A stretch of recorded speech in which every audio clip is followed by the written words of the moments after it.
Au bout du fil, une entreprise bruxelloise inquiète des conséquences de l'embargo russe. Ce n'est pas la panique, mais des appels comme celui-ci, le helpdesk de Bruxelles Invest et Export, destiné aux Bruxellois en contact avec le marché russe, commence à en recevoir de plus en plus.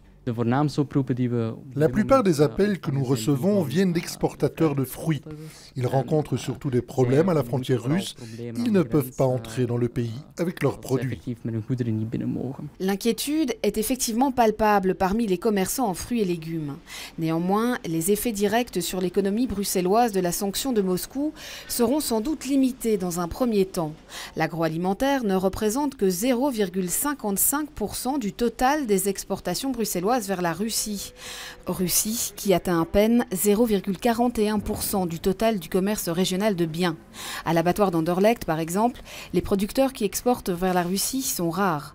Mais pour les entreprises bruxelloises frappées, le coup peut être dur. Nous pouvons les aider à se réorienter vers d'autres marchés et leur proposer des solutions financières pour surmonter la crise qu'ils traversent et qui a un impact budgétaire sur leur entreprise. Plus globalement, beaucoup craignent les effets indirects de l'embargo et l'impact sur le prix des denrées en cas de forte hausse des volumes sur le marché intérieur.